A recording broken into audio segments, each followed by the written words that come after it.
Here's a preview of MathPortal that you're going to be using for this course. You can access MathPortal one of two ways. You can either go in through the Blackboard shell itself, and I provided a link here at the bottom. This link for some reason doesn't like to work unless you're in Internet Explorer, for me at least, but just make sure all your pop-ups are down. But you can go in that way. Make sure you hit show all content here.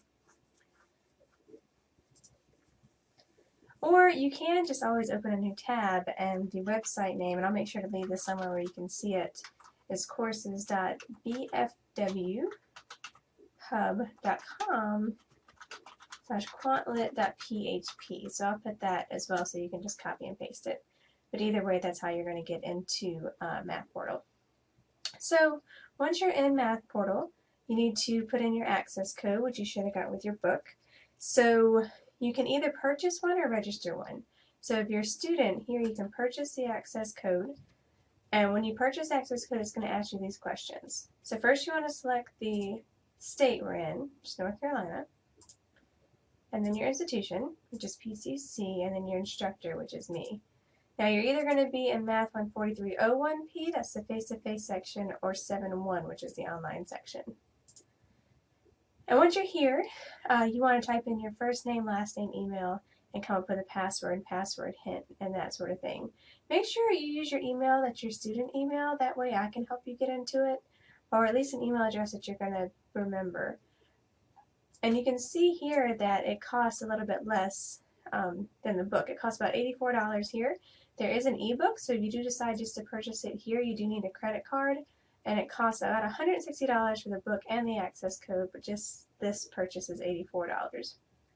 Now, if you did buy a book, you can register an activation code.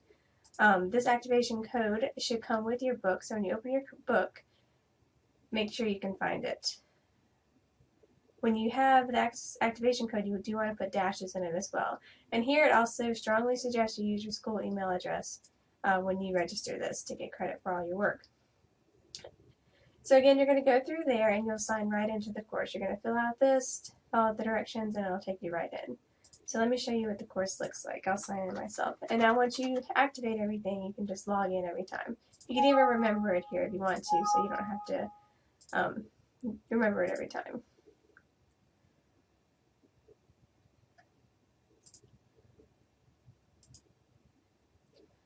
Alright, so once you're in here, you want to choose MAT, M-A-T, as the courses you'll see. And then once you're here, I'm going to view this. I'm going to change it to a student view. You want to make sure that you're in the right course. So this, you're going to see it for 143 here. Where you're going to go, if you want to see the ebook, you can click here on ebook. If you didn't purchase a book, you can go through the chapters and find things here. So for example, say I was looking for something in chapter 2.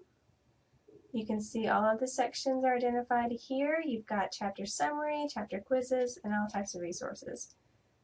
And then if you click under resources, there's other types of resources as well. So again, let me just stay in chapter 2. You got a student solution manual, which is for the problems that are in the textbook itself.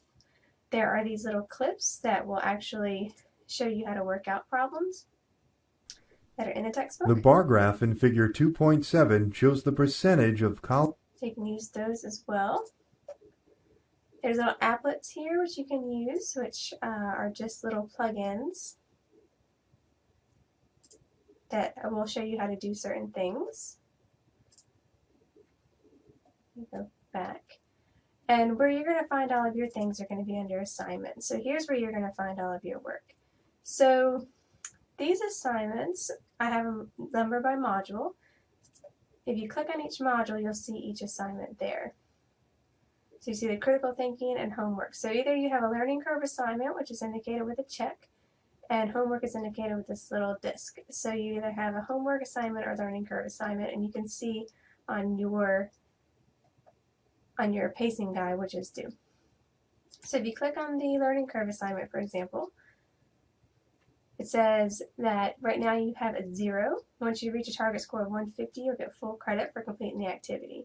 You want to reach the target score to receive credit for the activity. So for these, you want to get 100%. So if you start it, you're going to go through and answer questions. So say I answer a question wrong, or if I answer a question right. So how many bytes are in a gigabyte? 1 billion. You click the next question to get to the next one. And you can take a break too, so you can actually save your work. So if you go to next question, a trillionaire is how many times larger than a billionaire. Say I answer it wrong, I get 1 million. Well, see, your little bar just went down some. So your score was higher, and now it went down some. But it'll give you a little hint. You can check the ebook, get a hint, or click Show Me to see the answer and try another question. So if you get a hint, it gives you the actual numbers here. If you do Show Me, it'll show you the answer, and then you can try again. So you can do the next question. So you're going to go through those like that until you get a score of 150. And you can always go down here and highlight, and you can see your target score when you get there. So let me answer one more. Okay. So notice the bar below here has been updated to do your score. If I hit take a break, I can come back to it. So if I go back to assignments,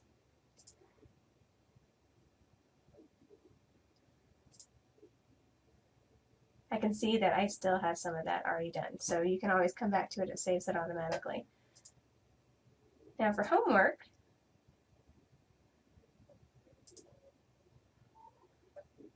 you're going to have homework by each individual exercise. So you can see that these exercises correspond through 6 through 9 in your textbook of that section. So if you wanted to, you could definitely go into the book and find that question set. And then you could go in the Student Solutions Manual and actually work those out that way as well. So if I begin the homework question set, you're going to actually type in the answers here. You can go to your ebook, you can save answers and submit. So let's say I type in something. I save the answer. Your answer's been saved and you can continue. And then I can actually submit it, but I got it wrong. So it'll let you retry it. And you can get 100 on all of these if you try to, if you just keep going through it and resubmitting these. So that's all your assignments. You're going to have in here is going to be the learning curve assignments and the homework assignments. Go ahead and play with this and get familiar with it. And over here you'll see due dates. I don't have them here. I will have them for each individual section, but you want to do these things before the due date passes. If you have any questions about it, I'd be more than glad to answer them. And when you're done, you can either exit. You'll sign out automatically, but you can hit exit and it will log you out. There you go.